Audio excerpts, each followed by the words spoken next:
조선 후기부터 일제시대 그 어려울 때 의성 안동 지역은 이 산지가 많잖아요. 그래서 이 농사해서 먹고 살기가 힘이 드니까 우리 이 가문에서 많은 분들이 호남의 장성 그리고 김제 쪽으로 이주를 많이 했다고 그래요. 그래서 그분들이 처음에는 가면은 뭐 별 그게 없으니까 뭐 참 머선부터 시작을 했겠죠.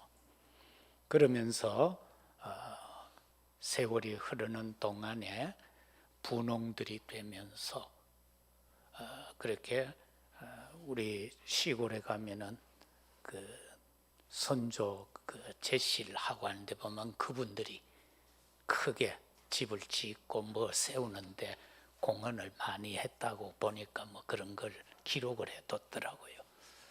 이처럼 사람들은 이 여러 가지 어려움 등을 통해서 이렇게 흩어집니다.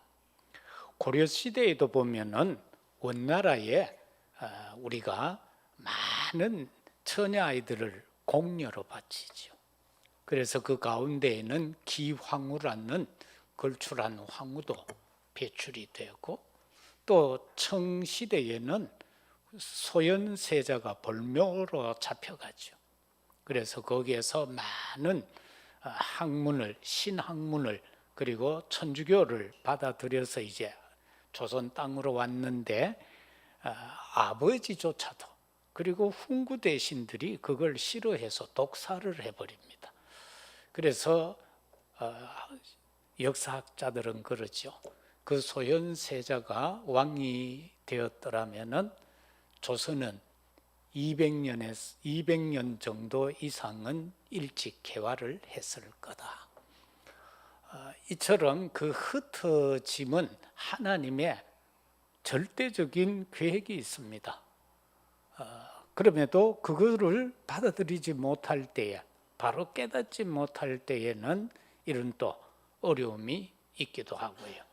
일제강점기 때는 보면은 주로 북간도로 많이 이주를 했죠. 우리 가문에도 보면은 한 마을 전체가 북간도로 가고 그렇게 이주를 하고 독립운동을 하고 이제 그런 것들을 볼 수 있고 또 하와이로 수수밭에 사탕 수수밭으로 일꾼으로 또 이민을 가기도 하고 그렇게 합니다. 오늘 우리가 이 말씀에서 보면은 이제 흩어짐이 나옵니다. 이 흩어짐의 유형은 몇 가지로 볼 수 있는데 하나님께서 심판하심으로 흩으시는 경우가 있습니다. 그것이 바로 바벨탑 시대를 통하여서 하나님은 그 백성들이 인본적으로 하나가 되므로 하나님을 거역합니다. 그래서 하나님은 그들의 언어를 혼잡케 하고 그들을 지면에 흩어버립니다. 다시 말해서 그 언약 성취를 위해서 흩으심 가운데 아브라함은 불러서 네 본토 친척 아비 집을 떠나서 내가 지시할 땅으로 보여줄 땅으로 가라. 그렇게 언약을 주시는 모습도 봅니다. 그 다음에는 전쟁을 통하여서 또는 재앙을 일으켜서 노예로 포로로 속국으로 또는 유랑민을 만들어서 하나님의 절대 계획을 이루어 가고자 하심을 봅니다. 그래서 우리는 바벨론의 포로로 간 그들을 통해서 또한 아수르의 노예로 잡혀간 그들을 통해서 나중에는 예수님을 십자가에 못 박은 것으로 인하여 그 피값으로 인해서 2000년 동안 유리방황하다가 유랑민으로 살다가 1948년 8월 15일에 이스라엘이 회복되어지는 그런 역사적 사실도 볼 수가 있습니다. 그런가 하면은 생활고로 인하여, 아까도 말씀드렸습니다마는 생활고로 인하여 지금도 우리나라에는 근 300만 명에 가까운 이민 다민족들이 들어와서 열심히 일하고 있습니다. 그런가 하면은 기근으로 또 애굽으로 내려가기도 합니다. 그래서 해외에서 온 이민족들, 다민족들을 보면은 거의 대다수 그 나라에서는 엘리트들이 많이 오고 있죠. 우리가 이러한 것을 가지고 우리 렘넌트들에게 또 우리 젊은이들에게 몇 가지를 적용해 보고자 합니다. 우리나라는 대학 진학률이 92%입니다. 그런데 졸업률이 100%입니다. 미국은 약 50%가 대학 진학을 하죠. 그리고는 반이 졸업을 합니다. 독일 같은 경우는 한 30%에서 40%가 대학 진학합니다. 그거는 부모들이 그렇게 가르친다고 그래요. 야, 너 공부해서 뭐 연구하거나 해서 네가 나갈 머리가 안 돼. 우리하고 사고가 다르죠. 너는 몸으로 살아. 이래서 기술을 가르친다는 겁니다. 그래서 독일 같은 경우는 거의 대다수가 마이스터 제도죠. 박사 과정이 들어온 지도 몇 년 안 됐어요. 거기는 전부 마이스터예요. 그래서 중학교 때부터 방학 기간에 또는 몇 달씩 현장을 가게 하죠. 나 간호사 하고 싶어. 그러면은 그런 데 가서 몇 달씩 근무를 해보고, 이거 내 적성이 안 맞아. 그러면은 그 다음에 또 바꾸고 그렇게 합니다. 그렇게 하다 보니까 자연스럽게 그런 나라들은 모든 현장의 인력이 거의 수급이 돼요. 그러나 우리나라는 어떻습니까? 92%가 대학 가고 100%가 대학 졸업을 합니다. 시건방이 들어가 버립니다. 그래도 내가 대학을 졸업했는데 어찌 이런 일을 할 수 있어? 그래서 지금 어려운 힘드는 현장에는 젊은이들이 남아 도는데 일꾼이 없는 거예요. 이건 교육 제도가 잘못됐다라는 거죠. 또 우리들의 사고를 빨리 변환시켜야 된다라는 겁니다. 그렇게 하다 보니까 이번에 많은 젊은이들이 이상한 나라에 잡혀가가 죽고 그렇게 되잖아요. 한 달에 1,000만 원씩 준다 하니까 전부 갔는데 그게 감금되어져서 이상한 일을 하는 거죠. 바로 이거다. 그래서 자기 분야에서 나아갈 수 있도록 진짜 우리가 복음 가졌다면 하나님이 내게 주신 달란트가 무엇인가를 보고 그 달란트에 맞도록 나아가야 되는 것이고, 그게 하나님을 알지 못하는 사람들은 깨닫기가 힘이 들어요. 그러나 복음 속에 있는 하나님을 진짜 우리가 믿는다면, 하나님의 절대 주권을 믿는다면 우리는 그 방향을 바로 안내해 주고 그렇게 우리 후대들을 양육해야 된다. 바로 이 모든 것이 하나님의 절대 계획인 것입니다. 그러면은 하나님은 왜 흩으시나? 어떻게 흩으셨습니까? 하나님의 명령으로 흩으십니다. 창세기 12장입니다.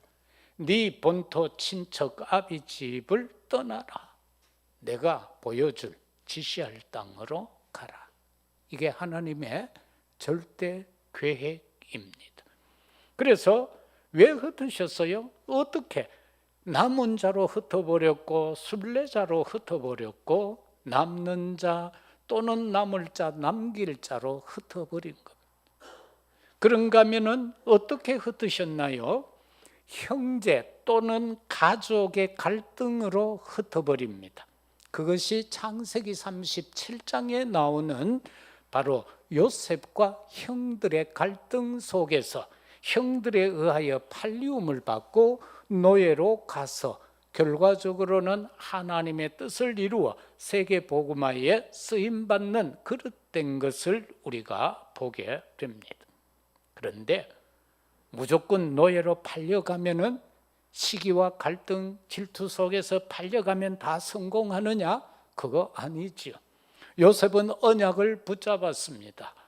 영원한 세계 복음화의 언약을 붙잡았고 요셉의 삶은 항상 감사의 삶이었다라는 사실인 것입니다. 노예로 팔려갔는데도 그는 불평하지 않았습니다. 그는 누구를 원망하지 않았습니다.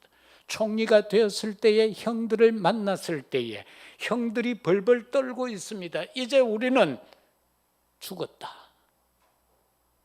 이제 우리는 죽었다라고 생각하고 두려워하며 그것을 표현할 때에 그는 뭐라고 합니까? 아닙니다. 나를 판 것으로 인하여 두려워하지 마소서. 하나님이 형들 앞서 나를 보냈습니다. 참 이거는 진짜 하나님의 은혜 입은 자가 아니면은 할 수 없는 말이죠. 형들이 나를 판 거 아닙니다. 하나님이 지금 이 기근과 이 모든 계획 속에서 이것을 모면하기 위해서, 이것을 극복하고 해결하기 위해서 나를 이곳으로 단지 형님들 손을 통해서 보냈으니까 걱정하지 마세요. 형들의 자녀 후대는 내가 책임지겠습니다. 그렇게 형들에게 위로하는 모습을 봅니다. 그 다음에는 시대의 갈등으로 하나님은 흩었습니다. 출애굽기 2장 1절에 이하 10절까지 나오는 것 보면은 모세를 이제 강주리에 담아서 나일강에서 띄워 보내는 모습을 봅니다.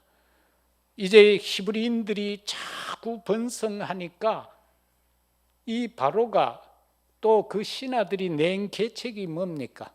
히브리인의 산파들에게 명령해서 히브리인들이 아이를 낳을 때 남자 아이를 낳으면 죽여버리라는 겁니다. 산파를 통해서.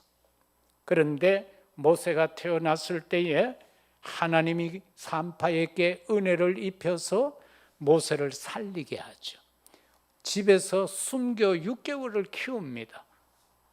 그런데 이 아이의 음성이 너무 크니까 더 이상 숨길 수가 없어서 버림바가 되는데 하나님은 그를 애굽의 공주가 목욕하고 있는 곳으로 흘러가게 했다라는 것입니다.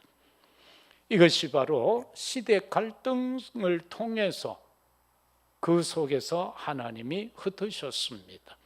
오늘 우리는 사도행전 8장 전체를 이제 가지고 살펴보아야 하는데 교회에 대한 박해를 통해서 하나님은 흩으셨다라는 것을 1절에서 3절까지를 통해서 볼 수 있습니다. 그 날에 예루살렘에 있는 교회에 큰 박해가 있어 사도 외에는 다 유대와 사마리아 모든 땅으로 흩어지니라. 경건한 사람들이 스데반을 장사하고 위하여 크게 울더라. 사울이 교회를 잔멸할세. 각 집에 들어가 남녀를 끌어다가 옥에 넘기니라. 우리가 이 시대에 신앙생활하고 있는 우리는 상상할 수 없는 일이 이때 일어났다라는 것이고 앞으로 시대에도 이런 일이 온다라는 것을 우리는 기억에서 지우면 안 됩니다. 이런 시대는 분명히 옵니다. 주님이 재림하셔서 심판하실 그때가 가까울수록 이런 신앙생활을 없이 하는 그런 역사들이 일어나지게 될 겁니다. 뭐 어떻게 보면 하나의 해프닝으로 끝났습니다마는 뭐 대통령이 통일교를 해산시키겠다라고 하는 이런 말을 공공연히 할 수 있는 시대가 되어졌다라는 겁니다. 그 단체가 옳다 그르다를 떠나서 종교에 대한 것을 말하고 있는 것을 볼 때에 나중에 기독교에 대한 핍박이 오지 말라는 법은 없지요. 그래서 그날을 우리는 대비해야 되고 내 신앙을 과연 나는 그러할 때에 이길 수 있는 신앙으로 내가 성장되고 있는가? 아니면은 풍랑이 일어날 때에 나는 그냥 떠내려가는 자가 될 것인가? 2주 전에도 그런 말씀을 드렸지요. 우리의 생각 속에 내 마음 속에 사단이 돌을 던지면은 그것이 파장으로 일어난다고 말입니다. 처음에는 너울이 되어졌다가 그것이 파도가 되어졌다가 나중에는 감당할 수 없는 해일로 밀어닥친다라는 겁니다. 사단이 작게 우리의 생각 속에 마음 속에 사단은 의심을 던집니다. 아담과 하와에게 의심을 던졌습니다. 그 말 떨어지자 말자 하와는 속아 넘어갔습니다. 우리 생활 속에서도 어떻게 보면 매 순간순간 사단은 우리에게 의심의 돌을 던질 겁니다. 그 속에서 우리는 이겨야 합니다. 로마 시대 10 황제가 기독교를 핍박했습니다. 그래서 그들은 카타콤으로 숨었습니다. 거기에서 공동생활을 하면서 비참한 삶을 살아갔습니다. 그런가 하면은 헤롯은 또 아이들을 죽이고 그런가 하면은 믿는 자들을 핍박하는, 우리가 세례 요한까지 죽게 하는 그런 사건도 볼 수 있고, 사도들이 복음을 전할 때 옥에 가두고 죽이고자 하는 많은 신뢰들을 보게 됩니다. 이러한 흩어심 속에서 바울이 당한 어려움을 보면은 고린도후서 11장 23절에서 27절까지 해서 그는 말합니다. 나는 수고를 넘치도록 했다. 그런데 옥에 갇혔다. 매도 맞았다. 죽을 고비도 넘겼다. 유대인에게 40에 하나 감하는 매를 5번이나 맞았다. 그리고 3번 태장을 당했다. 돌로도 맞았다. 3번 파선했다. 배를 타고 가다가 파선했다. 1주야를 깊은 바다에서 위험을 당했다. 강의 위험도 당하고 강도의 위험도 당하고 동족을 통한 위험, 이방인을 통한 위험, 광야에서 바다에서 위험을 당했을 뿐만 아니라 거짓 형제의 위험도 받았다. 그리고 나는 매우 목말랐다. 나는 이 복음을 위하여 살다가 굶었다. 나는 이 복음 때문에, 그리스도 때문에 나는 춥고 헐벗음 속에 살았다. 그러나 나는 내 속에 있는 약한 것을 자랑하노라. 이것이 바로 바울이 당한 어려움 속에서 정말로 장성한 믿음의 분량의 사람으로서 마지막에 나의 약한 것을 자랑한다. 하나님은 이렇게 우리를 흩으십니다. 왜 흩으실까요? 왜 흩으실까요? 우리로 하여금 파수꾼이 되게 하기 위해서 흩으십니다. 정탐꾼이 되게 하기 위해서, 후대를 위하여 깃발 든 자가 되게 하기 위해서, 끝에 가서 정복자가 되게 하기 위해서 하나님은 우리를 흩으십니다. 흩음을 당하는 자들은 거의 대다수가 장성한 믿음의 분량을 가진 사람들이었습니다. 어린 렘넌트였든지 장성이었든지 장성한 성도이었든지 간에 다 흩어짐을 당한 자들은 장성한 믿음의 사람들이었다. 이 장성한 믿음이라는 것은 어떤 것인가? 그리스도와 같은 온전함과 성숙함을 갖추는 믿음의 상태를 말하는 것입니다. 그렇게 될 때에 내 자리가 아닌 예수님의 자리로 옮겨지는 것을 말합니다. 내 자리가 아닙니다. 예수님의 자리입니다. 왜 이렇게 흩으셨나요? 복음의 말씀을 전파하기 위해서입니다. 4절에서 6절이지요. 그 흩어진 사람들이 두루다니며 복음의 말씀을 전할세. 빌립이 사마리아 성에 내려가 그리스도를 백성에게 전파하니 무리가 빌립의 말도 듣고 행하는 표적도 보고 한 마음으로 그가 하는 말을 많은 사람이 따르더라. 3절에서 보니까 사울이 교회를 잘멸할새 각 집에 들어가 남녀를 끌어다가 옥에 넘기니 사람들이 흩어질 수밖에 없어요. 흩어져서 그들은 그냥 멍하니 있는 거 아니었어요. 자기의 삶을 산 게 아니었어요. 다른 것이 아니라 복음의 말씀을 전하면서 그들은 흩어졌다라는 사실인 것입니다. 빌립 집사도 이 사마리아 성에 들어가서 복음을 전할 때에 그 성에 기쁨이 충만하고 믿는 자가 많이 생겨졌고, 그런가 하면은 26절에서 40절에는 에디오피아 내시에게 정확한 예수 그리스도가 누군가를 설명하는 장면이 나오고 있지 않습니까? 예수님이 장차 십자가에 못 박힐 것인데, 그가 상할 것인데, 그가 찔릴 것인데, 그가 여러 가지 고난을 당할 것인데 그것은 바로 우리를 위해서다라고 거기에서 풀이해서 전달하는 모습을 봅니다. 그런가 하면 사도행전 11장 19절에서도 스데반의 일로 인하여 일어난 그 환난으로 인하여 흩어진 자들이 안디옥으로 도망가게 되고 거기에서 유대인들에게 하나님의 말씀을 전하는 것을 보게 됩니다. 우리를 왜 흩으시나요? 치유 사역을 위하여 흩으십니다. 7절과 8절 말씀에 많은 사람에게 붙었던 더러운 귀신들이 크게 소리를 지르며 나가고 또 많은 중풍병자와 못 걷는 사람이 나오니 그 성에 큰 기쁨이 있더라. 예수님께서도 사역의 출발을 치유로 하셨습니다. 그런데 그 치유는 일방적 치유가 아닙니다. 치유를 명하시는 주님과 지금 치유받아야 할 사람의 믿음이 교통될 때, 상호 이것이 소통될 때 치유가 됩니다.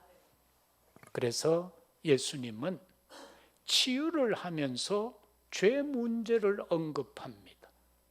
다시는 이와 같은 죄를 범하지 마라.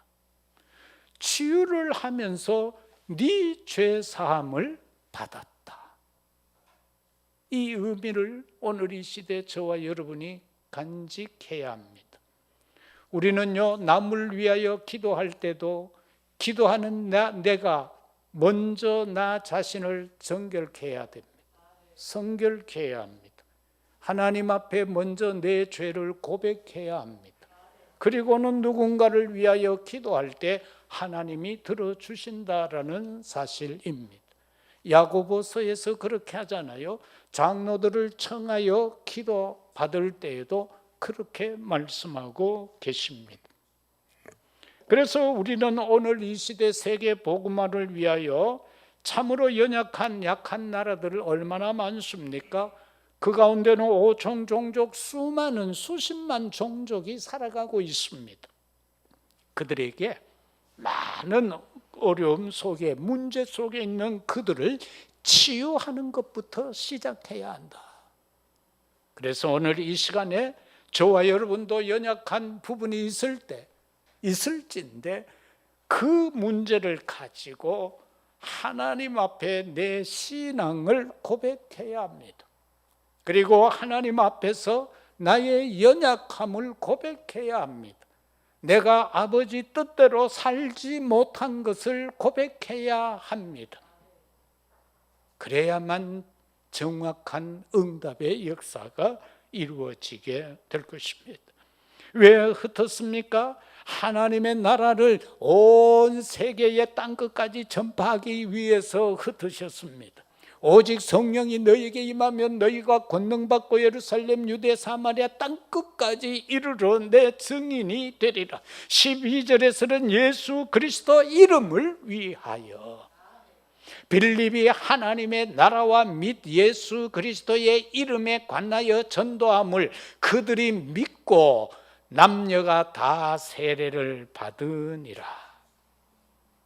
그리스도 이름, 그 이름을 믿었다라고 했습니다.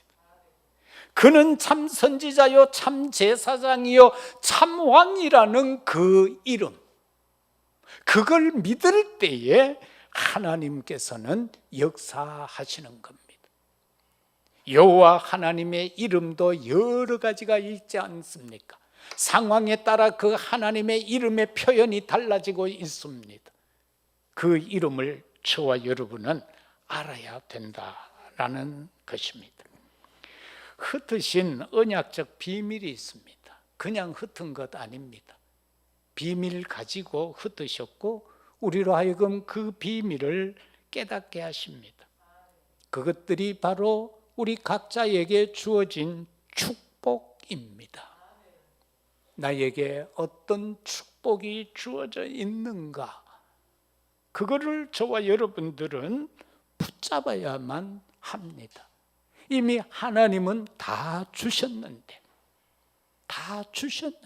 다스리고 정복하고 번성하고 충만하라고 인간을 창조하셔서 그 아름다움을 보고 너무나도 기쁘셔서 다 허락하셨는데, 우리 저 할머니가 속아가지고 그놈의 선악을 분별하는 실과를 뚝딱 따먹고는 오늘의 우리 후대들이 이렇게 축복을 놓치고 살도록 만들어버렸다는 것. 그러면은 그 축복을 회복할 수 있는 길이 뭐냐라는 겁니다. 그 하나님을, 우리는 그리스도의 마음을 닮아가야 한다라는 겁니다. 그리고 하나님을 바로 알아야 된다라는 것입니다. 빌립보 2장 5절에서 11절에서 보면은 예수님은 어떻게 말하고 있습니까? 하나님과 동등됨을 취하지 아니했다. 그러면서 그는요 어떻게 합니까? 종의 형체가 되었다. 죽기까지 하는 겸손의 자리로 들어간 것을 봅니다. 저와 여러분은 그리스도의 마음을 닮아가야 합니다. 그리스도의 마음을 닮아가야 돼요. 다시 말해서 내 인격이 아니라 예수님을 닮아가자. 내 인격으로는 여러분 변화시킬 수 없습니다. 여러분의 마음 돌릴 수 있는 능력도 내게는 없습니다. 지난날 열심히 할 때, 젊었을 때는 내가 하는 줄 알았습니다. 그것을 자랑도 할 때도 있었습니다. 그러나 지금 와서 생각할 때에는 내가 한 게 아무것도 없구나. 나는 진짜 무능한 것밖에 없구나. 부족한 것밖에 없구나. 연약한 것밖에 없구나. 내가 한 것은 아무것도 없구나. 하나님의 은혜구나. 하나님의 은혜구나. 사랑하는 성도 여러분, 참으로 우리는요 그리스도를 닮아가야 돼요. 그리스도를 닮아가야 돼요. 그리스도는 땀방울이 핏방울 되기까지 기도하셨어요. 그거 닮아가야 돼요. 그리스도는 우리를 구원하기 위하여 그 종교 지도자들에게, 이방인에게 능욕을 당했어요. 두들겨 맞았어요. 하나님인데도 불구하고 창에 찔렸어요.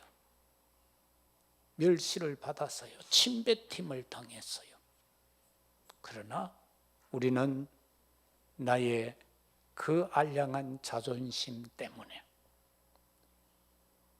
많은 것을 놓치지는 않았는지 한번 좀 생각해 봐야 합니다. 호세아 4장 1절 이하에서는 이 백성이 하나님을 아는 지식이 없어 망하는도다. 하나님을 아는 지식이 없어 망한다고 해서요. 하나님이 누굽니까? 창조주 하나님 아니십니까? 영세 전에부터 우리와 함께 하시던 예수 그리스도, 성육신하신 그리스도, 부활하신 그리스도, 재림주로 오신 그리스도, 심판주로 오신 그리스도. 그런가 하면은 교회와 성전 회복을 위한 언약 회복 때문에 우리를 흩으셨습니다. 마태복음 21장 12절에서 16절에 나오는 그 성전에 그것을 상실한 종교 지도자들이 거기에서 장사를 하고 거기에서 환전을 하고 짐승을 파는 모습을 봅니다. 우리는 새 뜰을 회복해야 합니다. 그리고 저와 여러분들은 어떤 언약적 비밀을 가져야 하는가? 절대 언약을 놓치면 안 됩니다. 영원한 언약 대신 예수 그리스도를 놓치지 마라. 절대 그를 놓치면 안 됩니다. 그리고 하나님의 일, 절대 미션을 놓치지 마라. 하나님이 나를 무엇 때문에 불렀는가? 무슨 일을 위해서 나를 부르셨는가? 성령 충만과 보좌의 은혜, 그것은 우리에게 주어진 하나님의 절대 목표요, 절대 망대인 것입니다. 사랑하는 성도 여러분들, 무엇이 참된 응답일까요? 내가 원하는 것이 이루어지는 것이 응답일까요? 아니면은 하나님이 주시는 것을 내가 받는 것이 응답일까요? 하나님이 주시는 것을 받아야 합니다. 내가 원하는 것이 성취되는 것이 아니라 하나님이 주시는 것을 받아야 합니다. 말씀 맺겠습니다. 흩어진 제자는 그리스도의 복음을 위하여 흩어졌고 하나님이 흩으셨습니다. 그래서 우리는 세계 복음화 언약 놓치지 마시고요, 어려운 시기에 새롭게 재도전하시고 재생산의 은혜를 누리고 재창조의 축복 속으로 들어가는 우리 모두가 되어지시기를 주의 이름으로 축복합니다. 예수 그리스도는 우리를 불렀습니다. 그리고 그 그리스도는 우리를 불러서 당신의 제자로 세우셨습니다. 우리는 그 누구의 제자도 아닙니다. 우리는 바로 예수 그리스도의 제자입니다. 그래서 예수 그리스도의 제자 한 명을 찾아야 합니다. 이것이 주님이 우리에게 맡기신 지상 명령인 것입니다. 오늘 또 우리는 깨닫지 못하지만 우리는 이 시대에 흩어진 자로 보낸 바 되어졌습니다. 각자 현장에서, 그리고 여러분의 삶의 터전에서 그리스도의 복음을 위하여 살아가는 우리 모두가 되어지시기를 예수 그리스도 이름으로 축복합니다. 아버지 하나님 감사합니다.